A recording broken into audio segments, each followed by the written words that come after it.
Calling bell বাজতেই Arundhati দরজা খুলে কিছুক্ষণের জন্য থমকে গেল। সামনে যাকে দেখছে এত বছর পরে তাকে আশাই করেনি সে, সাথে অল্প বয়সী সুন্দরী একটি মেয়ে। দরজার বাইরে দাঁড়িয়ে থাকা বয়স্ক ভদ্রমহিলা বাসবী দেবীরও একই অবস্থা। যা খুশি তাই শোনাবেন বলে ঠিক করে এসেছিলেন, কিন্তু এখন তার কঠিন মুখের রেখা অরুন্ধতীকে দেখে কেমন ধীরে ধীরে পরিবর্তন হয়ে নরম হতে শুরু করেছে যেন। এখানে এসে এতদিন পরে অরুন্ধতীর সামনাসামনি হবেন তিনি কল্পনায় ভাবেননি কখনো। অরুন্ধতীও বুঝতে পারল না ব্যাপারটা কি। ইনি তার বাড়িতে কি করতে এসেছেন? তার চোয়াল শক্ত হয়ে উঠতে চাইছে বারবার, কিন্তু নিজেকে সামলে নিয়ে ওনাদের ভিতরে আসতে বলল সে। বাসবী দেবীও ততক্ষণে বুঝে গিয়েছিলেন যে কারণে এসেছিলেন সেই উদ্দেশ্য আর সফল হবে না তার। তবুও তিনি সসংকোচে ভিতরে ঢুকলেন নাতনিকে নিয়ে। আসলে আজ সমস্যায় পড়ে তিনি দৌড়ে এসেছিলেন এখানে। সোফায় বসে নিরুপায়ভাবে নাতনির দিকে তাকালেন তিনি। অরুন্ধতীও তাদের সামনে সোফায় বসে বলল, বলুন হঠাৎ এখানে আসার কারণ? বাসবী দেবী কৃতজ্ঞতার দৃষ্টিতে অরুন্ধতীর দিকে তাকিয়ে পাশের অল্প বয়সী মেয়েটাকে দেখিয়ে বললেন, আমার নাতনি অরুণাভর মেয়ে অরিত্রা। চকিতে মেয়েটার দিকে তাকালো ভালো করে অরুন্ধতী। মেয়েটির চোখের তলায় কালির আভাস, মুখ থমথমে। সসংকোচে মৃদু হাসল মেয়েটি। অরুণাভর মেয়ে? অরুন্ধতী বুঝতে পারল না ব্যাপারটা কি। আজ হঠাৎ নাতনিকে এখানে এনেছেন কেন? কি অভিসন্ধি? বাসবী দেবী কিভাবে শুরু করবেন বুঝতে পারলেন না। অনেক বছর আগেকার ঘটনার পুনরাবৃত্তি ঘটতে চলেছে যেন। তবুও তিনি বললেন, আপনার ছেলের সাথে আমার নাতনির একটা সম্পর্ক রয়েছে। এইবার অরুন্ধতীর ভুরু কুঁচকে গেল। বুঝতে পেরেও জিজ্ঞাসা করল সে, সম্পর্ক? কেমন সম্পর্ক? ভীষণ লজ্জায় পড়লেন যেন বাসবী দেবী। কোনোদিন যে অরুন্ধতীর সামনে এইভাবে মাথা নিচু করে আসতে হবে ভাবতেও পারেননি তিনি। মুখে বললেন, আসলে ওরা দুজনকে ভালোবাসে। অরুন্ধতী ভুরু কুঁচকে বলল, ভালোবাসে? তারপরে হঠাৎ সোফা থেকে উঠে দাঁড়িয়ে গম্ভীর মুখে বলল, তা আমি কি করতে পারি? অরুন্ধতীর এইরকম রূঢ় ব্যবহারে অরিত্রার চোখে জল এলো। বাসবী দেবী নাতনির হাতে আলতো চাপ দিয়ে কম্পিত গলায় বললেন, দীপ্তমান বিগত কয়েকদিন ওর সাথে দেখা করছে না। ও অনেক চেষ্টা করেছে যোগাযোগ করার, কিন্তু। অরুন্ধতী বলল, তাতে আমি কি করব? তাছাড়া ছেলে এখন বাড়ি নেই, অতএব আমার কিছু করার নেই। বাসবী দেবী বিনীতভাবে বলল, যে কোনো সম্পর্কে একটু একটু ঝগড়া তো হয়েই থাকে, কিন্তু তাই বলে যোগাযোগ রাখবে না এটা। বলেই উঠে এসে অরুন্ধতীর হাত দুটো ধরে বলল, তুমি আমার নাতনিটাকে বাঁচাও মা, ও ভীষণ কান্নাকাটি করছে, বাধ্য হয়ে আমি এসেছি আজ এখানে।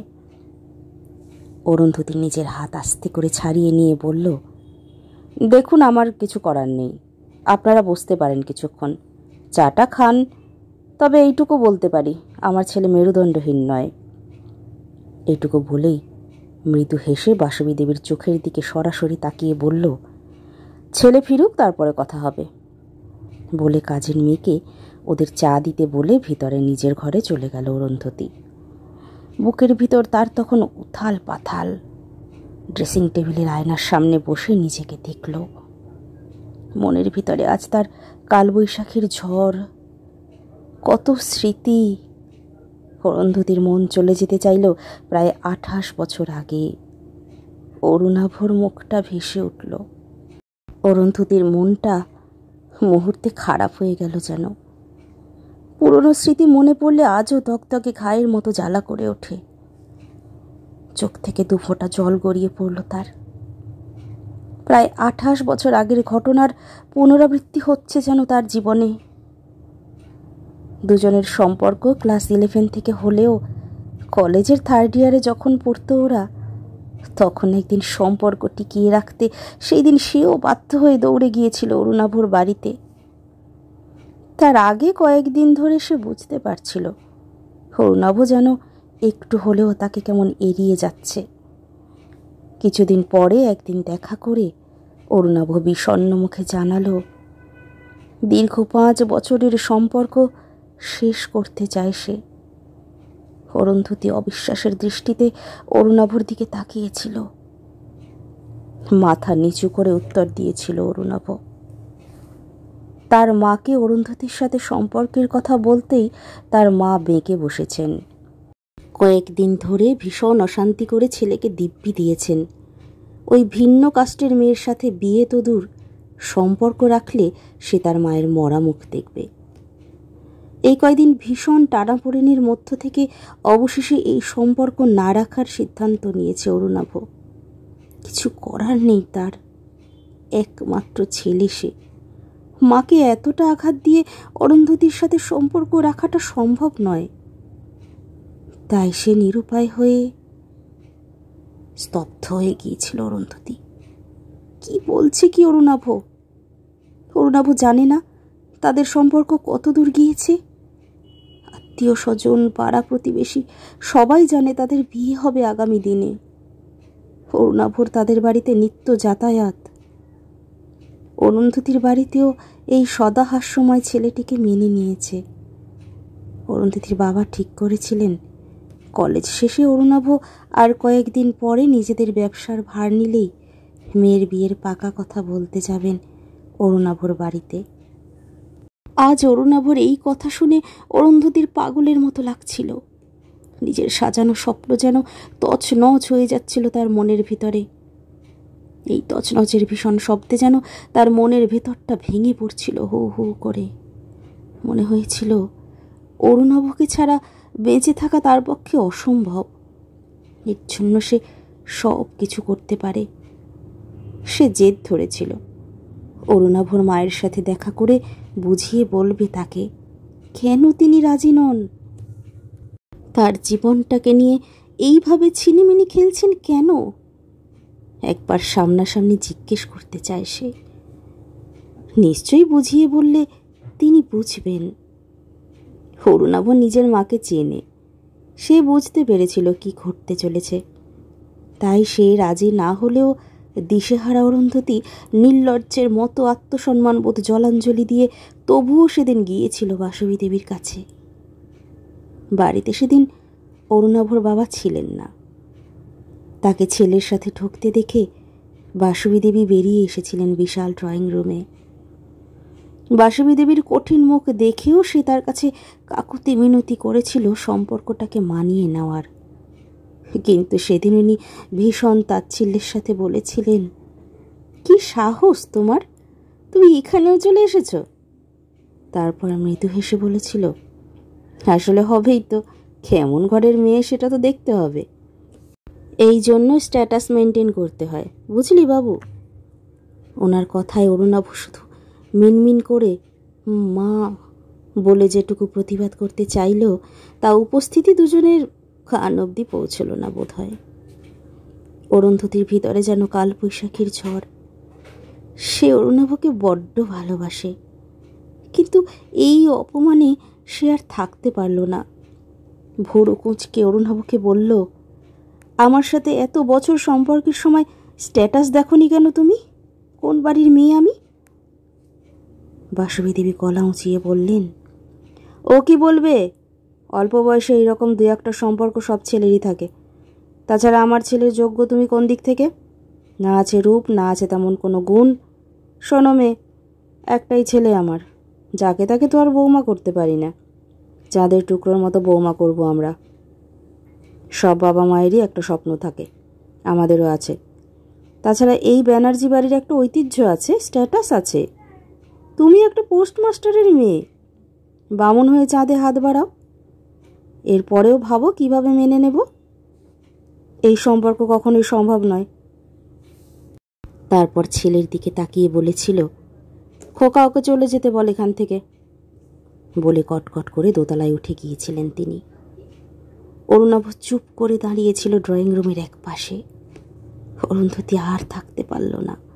প্রচণ্ড রাগী আর অভিমানে অরুণাভর কাছে গিয়ে তার বুকের উপরে ঝাঁপিয়ে পড়ে ভীষণ কান্নাকাটি করেছিল সেদিন।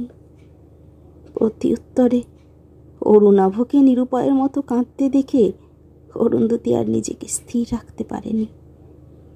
কিছুক্ষণ অবাক চোখে তাকিয়ে অরুণাভকে সপাটে চড় মেরে বলেছিল, মেরুদণ্ডহীন কাপুরুষ একটা। তারপরে চলে এসেছিল সেখান থেকে। সপ্তাহখানেক পরে খবর পেয়েছিল বিশাল বড়লোকের সুন্দরী মেয়ের সাথে অরুণাভর বিয়ে। সেদিন আর অরুন্ধতী কাঁদেনি। কদিন ধরে তার কেমন যেন মনে হয়েছিল ভালোবেসে জীবনে সে ঠকে গেছে ভীষণ রকম। কিন্তু তারপরে সময়ের সাথে সাথে এসে বুঝতে শিখেছিল জীবনে কারোর অনুপস্থিতিতে কেউ শারীরিকভাবে মরে যায় না, শুধু মনটা মরে যায়। ধীরে ধীরে নিজেকে সামলে নিয়েছিল সে। মনে হয়েছিল ভীরু কাপুরুষ মেরুদণ্ডহীন কোনো মানুষের জীবন সঙ্গিনী হলে হয়তো নিজের আত্মমর্যাদা টিকিয়ে রাখতে পারত না সে। আজ সে ভীষণ সুখী। আজ সে নিজে স্বনির্ভর। ছোট্ট বুটিকের সফল ব্যবসা আছে তার। প্রফেসর অনিন্দ বর্মন তার স্বামী। তাদের একমাত্র ছেলে দীপ্তমান, সেও সদ্য প্রতিষ্ঠিত। আয়নার সামনে বসে নিজেকে দেখল অরুন্ধতী। কি অদ্ভুত যোগাযোগ! মনের ভিতরে ঘা থাকলেও সে আজ সুখের টানে প্রায় ভুলতেই বসেছিল এই সম্পর্কের কথা। কিন্তু আজ হঠাৎ তার অতীত সামনে এসে যেন উলট পালট করে দিল তাকে। কি করণীয় এখন তার? প্রতিশোধের সুযোগ বুঝি ভগবান সবাইকে দেন। আয়নার সামনে বসে মৃদু হাসল সে। প্রতিশোধ নেওয়ার সময় এসেছে আজ। আর যথাযোগ্য জবাব দেবে সেই মহিলাকে যিনি অহংকারের বশে তার জীবনটাকে কালবৈশাখী ঝড়ের মতো উলট পালট করে দিয়েছিল সেদিন। বাসবী দেবী যে উদ্যোগ নিয়ে এসেছিলেন নাতনিকে নিয়ে, অরুন্ধতীকে দেখে বুঝলেন সেদিনের তার চরম অহংকারের ভুলের বোঝা আজ তার নাতনিকেই বইতে হবে। ভীষণ মন খারাপ হলো তার। সময় সবাইকে একবার করে এইভাবে মনের আয়নায় মুখ চেনাতে সাহায্য করে বুঝি। তার নিজের বৌমা দিন রাত ব্যস্ত নিজের পার্লার আর সাজ নিয়ে। সত্যি সুন্দরী আর বড়লোকের মেয়েকে বৌমা করে এনেছিলেন তিনি শখ করে। কিন্তু পরে বুঝেছিলেন ভুল করেছিলেন তিনি। ছেলের সাথে তেমন বনিবনা হয়নি কখনো বউয়ের। এর জন্য নিজেকেই দায়ী করেন তিনি আজ মনে মনে। ছেলেটাও কেমন যেন হয়ে গেছে। সে এখন সব সময় ব্যস্ত পড়তি ব্যবসা টেনে তোলার আপ্রাণ চেষ্টায়।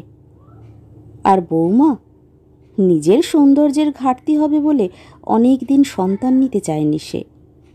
অবশেষে বিয়ের 8 বছর পরেই আদরের নাতনি অরিত্রা হলো তার। বৌমার সাথে তেমন মিল না হলেও নাতনি তার মনের মতো। ছোট থেকেই কোলে পিঠে করে মানুষ করা এই নাতনির এক ফোঁটা কষ্ট তিনি সহ্য করতে পারেন না কিছুতেই। আজ দুপুরে কলেজ থেকে ফিরেই গুম হয়েছিল অরিত্রা। ঝগড়া হয়েছিল সেদিন। যদিও দোষ নাতনির ছিল সেটা সে এখন স্বীকার করছে, কিন্তু সেই দিন থেকে কিছুতেই দীপ্তকে ফোনে পাচ্ছে না সে, দেখাও করছে না। একটু আগে এক বন্ধুর কাছে শুনেছে সে চলে আসার পরে অন্য একটা মেয়েকে বাইকের পিছনে বসিয়ে দীপ্তকে কলেজের রাস্তায় ঘুরতে দেখেছে সে। ফোনটা সুইচ অফ করে দেয় অরিত্রা। বারবার তার মনে হচ্ছিল এখন মরে যাওয়া ছাড়া আর কোনো পথ নেই তার। বিছানায় উপর হয়ে শুয়ে কান্নায় ভেঙে পড়েছিল যখন অরিত্রা, সেই সময় তার ঘরে ঢোকে বাসবী দেবী। নাতনির কান্নায় তখন বুকটা ভেঙে যাচ্ছিল তারও। নাতনিকে বুকের মধ্যে টেনে শুনলেন সব কিছু। দীপ্তমান বর্মন, ছেলেটার নাম ঠিকানা, আজকালকার মেয়ে কোথায় কি করে বসে, তাই সব কিছু শুনে শঙ্কিত বাসবী দেবী সরাসরি চলে এসেছেন এই বাড়ি। একটু পরেই দীপ্ত ফিরল, সঙ্গে একটা মেয়ে। ডাইনিংয়ে ঢুকেই থমকে গেল। ভোরু কুঁচকে বলল, অরি তুমি? তারপর বাসবী দেবীকে দেখে একটু থমকে গেল। অরিত্রা সে কথার জবাব না দিয়ে পাশের মেয়েটিকে দেখে বুঝল এর কথাই বন্ধুর কাছে শুনেছে সে। সরাসরি কড়া স্বরে জিজ্ঞাসা করল, ওকে? ও মিমি, কেন, কি হয়েছে? দীপ্ত জিজ্ঞেস করলো অবাকভাবে। অরিত্রার নাকের পাটা ফলতে শুরু করতেই সঙ্গের মেয়েটা হেসে বলল, ও দাদা ভাই, এই সেই অরিত্রাদি, ভারী মিষ্টি তো দাভাই। ভোরু কুঁচকে গেল অরিত্রার। ছেলের আওয়াজ পেয়ে অরুন্ধতী ঘর থেকে বেরিয়ে এসে গম্ভীরভাবে তাকে জিজ্ঞাসা করল, চিনিস মেয়েটাকে? অপ্রস্তুত দীপ্ত মাথা চুলকে কিন্তু কিন্তু করে বলল, হ্যাঁ, কিন্তু ও এখানে? অরুন্ধতী দেখতে চাইলেও ছেলে স্বীকার করতে পারে নাকি। কী রে বল? দীপ্ত বলল, মানে আমরা ভালোবাসি দুজন দুজনকে। অরিত্রা দীপ্তর দিকে তাকালো। এতক্ষণে পুঞ্জীভূত অভিমান মিলিয়ে গেল তার। ঠাম্মির দিকে সজল চোখে তাকিয়ে নিজের বোকামির জন্য লজ্জা পেল সে। অরুন্ধতী কয়েক সেকেন্ড পরে জিজ্ঞাসা করল, ভালোবাসিস? হ্যাঁ মা, আমরা বিয়ে করব ঠিক করেছি। ও আচ্ছা, তাহলে মেয়েটার সাথে এখন যোগাযোগ করছিস না কেন? দীপ্ত মুখ কাচুমাচু করে বলল, ঝগড়া হয়েছিল, সবসময় ভুলভাল কথা সেটাকে নিয়ে। এসব নিয়ে ছিনিমিনি খেলতে নেই কখনো।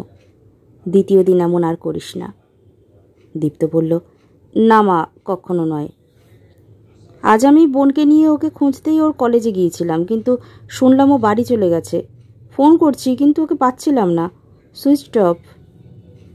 অরুন্ধতী বাসবী দেবীর দিকে সরাসরি তাকালো, মৃদু হেসে বলল, আমার ছেলেকে আমি নিজেদের কাস্ট স্ট্যাটাসের দোহাই দিয়ে কাপুরুষ হবার শিক্ষা দিইনি।